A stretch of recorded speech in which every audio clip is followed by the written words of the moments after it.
Assalamu alaikum. Dear student, in today's lecture, we are going to discuss about construction and management of fattening fish pond. So before start of lecture, if you are new here in this channel, please subscribe the channel and press the bell icon to get the latest notifications. So let's start the lecture. First of all, we will discuss about what is fattening pond actually. Fattening pond ऐसा pond होता है जिसमें हम juvenile fish को यानी कि fingerling और post larval fish को रेयर करते हैं और तब तक हम उसको उसमें स्टॉक करते हैं और रेयर करते हैं जब तक कि वो एक मार्केटेबल साइज तक नहीं पहुंच जाती। बेसिकली हम फैटनिंग पॉन्ड के अंदर फिश को 3 से 6 माह तक रखते हैं। ये डिपेंड करता है कि उसकी स्पीशी कौन सी है या फिर इन्वायरमेंट कौन सा है या फीडिंग कौन सी है। यानी कि एवरेज जो टाइम पीरियड होता है वो 3 से 6 माह तक ही हम फैटनिंग पॉन्ड में फिश को रखते हैं, लेकिन थोड़ा बहुत वेरी कर सकता है depending upon the fish and environment and feeding as well. अब ऐसी कौन कौन सी स्पीशीज हैं जिनको हम फैटनिंग पॉन्ड में रख सकते हैं? There are some common species as you can see here on the screen is tilapia, catfish, carp, milk fish and trout. और भी बहुत सारी फिश हैं जिसको हम फैटनिंग पॉन्ड में रख सकते हैं। आगे जाके हम देखते हैं कि हम कंस्ट्रक्शन कैसे कर सकते हैं फैटनिंग पॉन्ड की, और अगर हमने इनमें से किसी भी स्पीशी को फैटनिंग पॉन्ड में रखा है तो हम उसको मैनेज कैसे करेंगे। ओके सबसे पहले जब भी हमने कोई भी पॉन्ड बनाना है, चाहे वो फैटनिंग है, ईयरलिंग है, फिंगरलिंग है, ठीक है, कोई भी पॉन्ड है, तो सबसे पहले हम उसकी साइट सिलेक्शन क्राइटेरिया देखते हैं। सबसे पहले हम टोपोग्राफी देखेंगे। टोपोग्राफी उसकी स्लोपी होनी चाहिए ताकि उसकी ड्रेनेज इजी हो सके, ठीक है। और आपने अवॉइड करना है कि वो एरिया ना हो, मतलब जहाँ पे आप पॉन्ड बना रहे हैं वो एरिया ना हो जहाँ पे फ्लडिंग का चांसेस बहुत मैक्सिमम है। उसके बाद जो आपने सॉइल सेलेक्ट करनी है वो क्ले सॉइल होनी चाहिए ताकि जो वाटर होल्डिंग कैपेसिटी है उसके पास मैक्सिमम हो, और इसके अलावा उसके पास परकुलेशन जो है कैपेसिटी भी होनी चाहिए। ये जो सॉइल की क्वालिटी है ये बेसिकली हम चेक करते हैं, डिफरेंट टेस्ट होते हैं परकुलेशन के, वो हम परफॉर्म करते हैं, फिर हम डिसाइड करते हैं कि ये सॉइल हमारी सूटेबल है पॉन्ड बनाने के लिए या नहीं। उसके बाद वाटर सप्लाई सफिशिएंट होनी चाहिए, कॉन्टिन्यूस होनी चाहिए, ठीक है। आप कोशिश करें कि जो आप पॉन्ड बना रहे हैं वो स्प्रिंग और स्ट्रीम्स के पास पास हो या वेल के पास। और इसके अलावा make sure there is no pollutant, कोई भी पेस्टिसाइड, कोई भी हैवी मेटल ना हो, क्योंकि अल्टीमेटली अगर वो पानी के अंदर होगी तो वो फिश को अफेक्ट करेगी ही करेगी, और फिश को अफेक्ट करेगी जो भी ऑर्गेनिज्म फिश को कंज्यूम करेगा वो उसकी बॉडी को भी अफेक्ट करेगी अल्टीमेटली, या इनडायरेक्टली वो ह्यूमंस को अफेक्ट करेगी। उसके बाद जो मोस्ट इम्पॉर्टेंट है कि ये आपने जो भी पॉन्ड बनाना है वो रोड के पास होना चाहिए ताकि हम हार्वेस्टिंग के बाद उसकी ट्रांसपोर्ट आसानी से कर सकें, उसकी मार्केट तक आसाई जो है वो इजी हो सके। तो असेसिबिलिटी बहुत इम्पॉर्टेंट है। उसके बाद जो है मेक श्योर कि वहाँ पे इनफ सनलाइट हो, क्योंकि सनलाइट बहुत इंपॉर्टेंट है। अगर आपकी फिश नेचुरल फीड के ऊपर फीड कर रही है यानी कि नेचुरल फीड के ऊपर रिलाई कर रही है तो वहाँ पे सनलाइट तो होना बहुत इंपॉर्टेंट है, क्योंकि अगर वहाँ पे प्लांक्टन्स हैं तो प्लांक्टन्स के लिए सनलाइट इंपॉर्टेंट है, और प्लांक्टन पे फिश फीड करेगी और फिश की ग्रोथ इंक्रीज होगी और इसका यील्ड इंक्रीज होगा। ओके अब जो है साइट सिलेक्शन के बाद हम पॉन्ड का डिजाइन और इसकी कंस्ट्रक्शन कैसे करते हैं। फैटनिंग पॉन्ड डिफरेंट टाइप के हो सकते हैं। अर्दन पॉन्ड हो सकता है। अर्दन पॉन्ड हम ज्यादातर यूज करते हैं जब हमारे पास लार्ज स्केल में फिश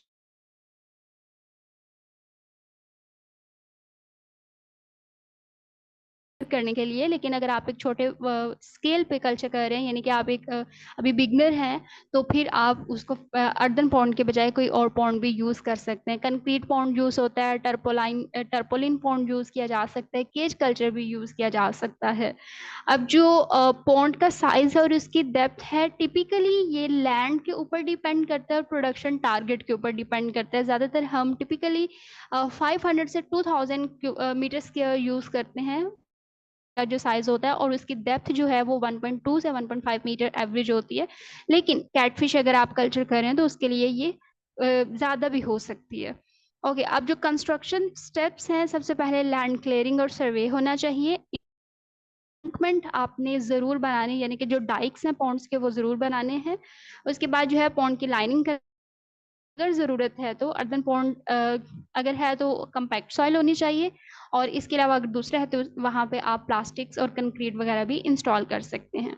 उसके बाद इनलेट और आउटलेट कंस्ट्रक्शंस बहुत इंपॉर्टेंट है। इनलेट जो है आपने स्क्रीनिंग करनी है ताकि कोई भी प्रेडेटर वहां पे ना हो, और जो आउटलेट है वो भी बिल्कुल ठीक होना चाहिए ताकि जो भी वेस्ट मटेरियल है उसको हम वहां से रिमूव कर सके, वाटर क्वालिटी और वाटर लेवल को हम रेगुलेट कर सकें।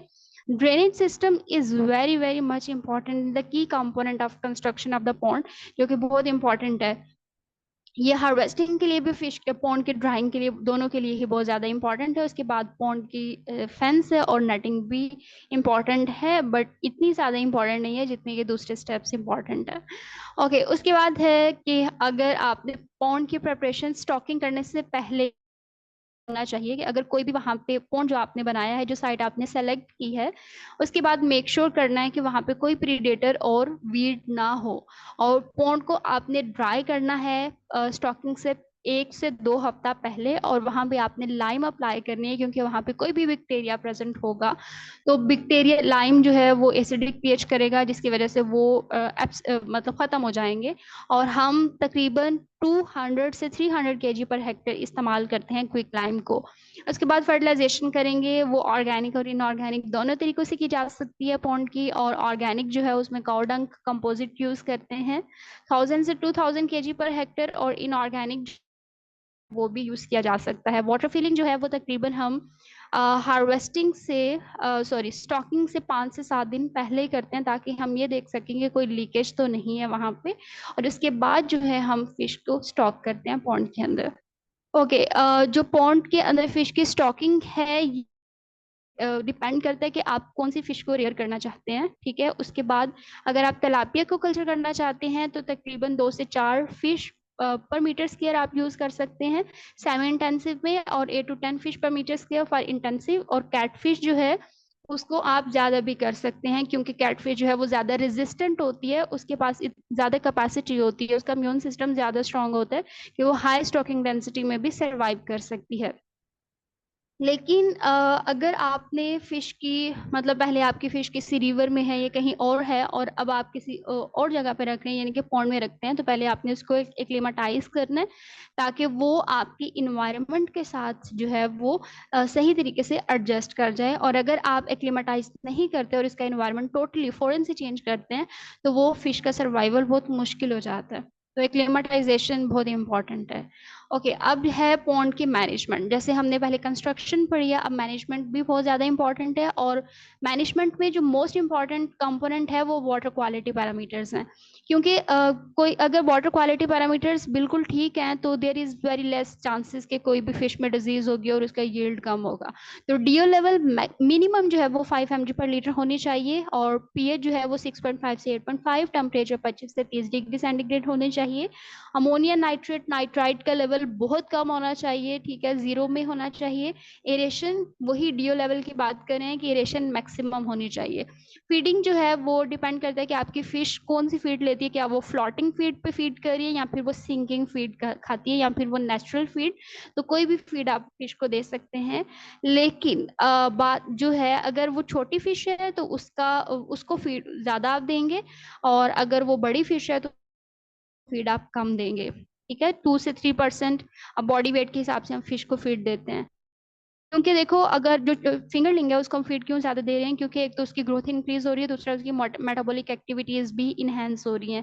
ठीक है, और इसके अलावा अगर एक ऑलरेडी ग्रोन फिश है, उसकी ग्रोथ ऑलरेडी अचीव्ड है, तो वो अपनी एनर्जी ग्रोथ में इन्वेस्ट नहीं करेगी, सिर्फ मेटाबॉलिक एक्टिविटीज में ही इन्वेस्ट करेगी। तो इसलिए हम उसकी फीड को कम कर देते हैं। जितनी भी फीड है उसको आप 2 से 3 टाइम डिवाइड कर लेते हैं और एक दिन में आप उसको फीड देते हैं।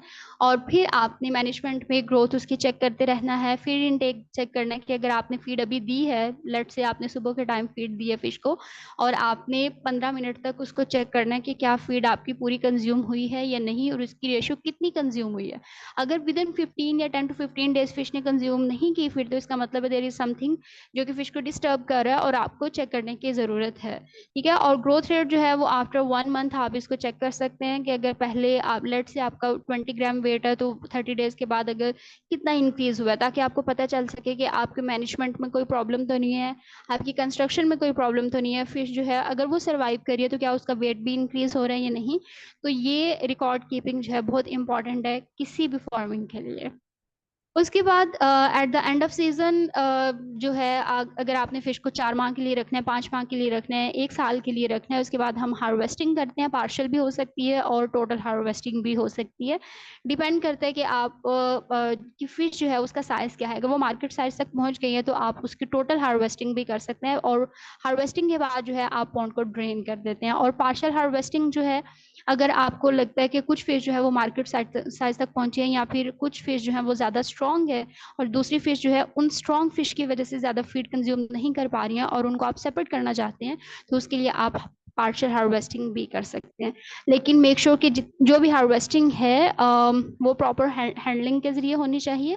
और जैसे ही आपने हार्वेस्टिंग की है उस दिन आपने फिश को फीड नहीं देनी, क्योंकि फिश उस टाइम पे स्ट्रेस की कंडीशन में होती है। और जब भी आपने इसको किसी और जगह पे ट्रांसफर करना है, कभी भी फिश को 1-2 दिन तक फीड देते हैं। फिश कभी भी भूखी नहीं मरती है, हमेशा ओवर फीडिंग की वजह से ही फिश की मोर्टेलिटी होती है। तो इसलिए जब आपने हार्वेस्टिंग की है, फिश को थोड़ा एक्लिमेटाइज होने दें, अपने इन्वायरमेंट में एडजस्ट होने दें, उसके बाद उसको फीड दें। ठीक है। तो अब इन सब में कुछ प्रॉब्लम्स और चैलेंजेस आ सकते हैं। यहाँ पे हमने कुछ सॉल्यूशंस भी डिस्कस किए हैं, जैसे कि अगर लो डी लेवल है ऑक्सीजन का, तो वहाँ पे आप एरेटर्स को इनहेंस कर सकते हैं, स्टॉकिंग डेंसिटी को कम किया जा सकता है। और अगर पॉन्ड में पोर क्वालिटी है, ग्रोथ कम है, तो आप फीड को चेक करेंगे कि क्या आप जो फीड दे रहे हैं वो बैलेंस है भी या नहीं। वाटर क्वालिटी पैरामीटर्स को चेक करेंगे। अगर डिजीज है तो फिर हम उसको एंटीबायोटिक देते हैं, या फिर हम प्रोबायोटिक्स देते हैं, या हम उसको वैक्सीन देते हैं। ठीक है। फीड वेस्टेज अगर है तो हम फीड की क्वालिटी देखते हैं, क्या वो जो है रोटन तो नहीं है। ठीक है। और मतलब पूरी क्वालिटी हम चेक करते हैं कि there is something wrong with the feed और नॉट। तो और दूसरा हम देखते हैं कि फीडिंग टाइम उसका क्या है, क्या फिश का जो टाइम है वो शाम को तो नहीं है, क्या वो डार्कनेस में खाती है, या फिर वो जो है वो डे टाइम पे फीड करती है। ठीक है। तो वो टाइम बहुत ज्यादा मैटर करता है। ये ना हो कि आप दिन के टाइम पे उसको फीड देते हैं लेकिन वो रात के टाइम पे खाती हो, डार्कनेस में खाती हो। ठीक है। तो टाइम भी बहुत ज्यादा इंपॉर्टेंट है। तो ये सारे चैलेंजेस थे और इश्यूज और प्रॉब्लम्स थे that we have discussed in today's lecture. That's all about today's lecture. I hope आज का लेक्चर आपके लिए हेल्पफुल है। If you like the video, please subscribe and like the channel. Please subscribe the channel and like the video and press the bell icon to get the latest notifications. So stay connected. अपना ख्याल रखिएगा। अल्लाह हाफिज।